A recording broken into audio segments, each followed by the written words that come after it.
Je bent al even aan het werk en droomt van een eigen huis of appartement. Alleen, je kan dat bedrag waarschijnlijk niet zomaar op tafel leggen. Dus stap je naar de bank voor een lening. Maar hoe gaat dat precies in zijn werk? We vragen het aan onze expert Philippe Gijsels, hoofdstratege bij BNP Paribas Fortis. Philippe, eerst dit. Hoe beslist een bank eigenlijk of je een lening krijgt of niet? Wel, ik ga er onmiddellijk een duur economisch woord tegen aangooien. Terugbetalingscapaciteit, wat betekent dat? Wel ja, de bank wil graag, en dat is leuk voor iedereen, zowel voor degene die het krediet neemt als de bank die het krediet geeft, dat je het kan terugbetalen op een of andere manier. En een vuistregel die daar uiteindelijk, het staat niet in steen gebeiteld, maar een vuistregel die daarvoor gebruikt wordt, is dat ongeveer 40% is van je inkomen. Oké, en hoeveel is dat ongeveer als we bijvoorbeeld een maandinkomen hebben van €2500? Als je €2500 en ik reken snel uit 40% erop, dan kan je uiteindelijk €1000 lenen. Het hangt er natuurlijk ook vanaf of je alleenstaande bent of met twee, want dan kan je de lonen natuurlijk samen doen. En het is ook duidelijk als de lonen wat hoger zijn, dat je misschien wat hoger kan gaan dan die 40%. Want dan het idee is van je moet voldoende overhouden om van te lenen. Nu dat is 40%. Ik ga daar een ander percentage bij gooien. Je hebt een totale aankoop van een huis of een appartement. Laten we zeggen dat dat 250.000 is. Wel, het totale percentage dat je daarvan kan lenen in totaal is iets van een 80%.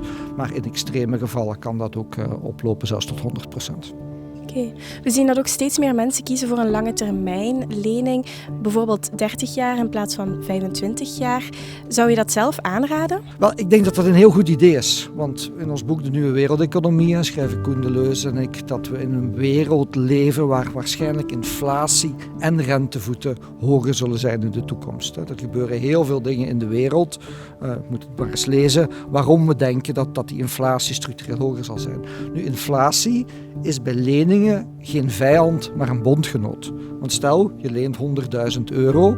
Inflatie laat de waarde van geld verminderen. Dus dat betekent eigenlijk ook dat het geld wat je terugbetaalt minder waard is. Als de prijzen van alles 10, 20, 30% stijgen over een aantal jaren, betekent dat ook wat je terug moet betalen, dat minder is. Want uiteindelijk het bedrag wat je betaalt, je bepaalt een bepaald fix bedrag per maand, dat gaat niet mee omhoog met inflatie. Dus die 100, 200 of €500 die je per maand betaalt, vandaag is zwaarder dan binnen 10 jaar. Dus geleidelijk aan maakt inflatie dat het makkelijker te dragen wordt. Het punt is natuurlijk ook hoe langer je die periode dan trekt, hoe minder dat waard wordt. Dus ik zou inderdaad ver weg lenen en ik zou ook absoluut gaan voor een vaste rentevoet. Want als we denken dat de rente inderdaad gaat stijgen, ga je nu waarschijnlijk een betere rentevoet kunnen bedingen dan dat je moet opnieuw gaan lenen, zal ik zeggen, binnen 5 of binnen 10 jaar.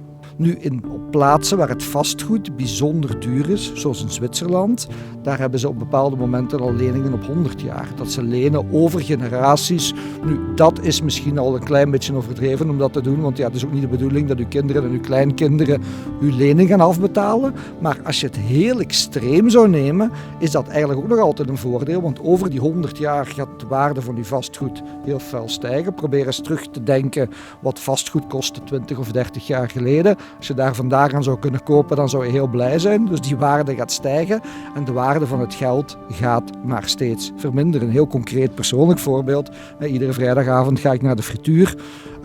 Voor COVID, en je gaat nu onmiddellijk zeggen, ja Philippe, je eet te veel en zo. Dat is ook zo. Het is meestal de vrijdagavond, dus ik neem 1 boulet en nog een cervel en nog een aantal dingen. Maar voor COVID, en we zijn met 4 ook, maar voor COVID betaalde ik iets van een €30 en vandaag betaal ik €50. Dus als je dat extrapoleert in de toekomst, dan ga je zien dat dat nog veel meer zal worden. Dus dan zie je eigenlijk letterlijk hoe inflatie koopkracht wegeet. Oké, super. Dankjewel voor de heldere uitleg, Philippe. En als je meer wil weten over lenen, lees dan zeker de column van Philippe in onze HBVL-app. Bedankt voor het kijken naar deze video. Wil je de uitleg van onze expert nog eens nalezen? Dan kan dat in de HBVL-app. Heb je een vraag voor een van onze experten? Dan kan je die achterlaten in de reacties hieronder.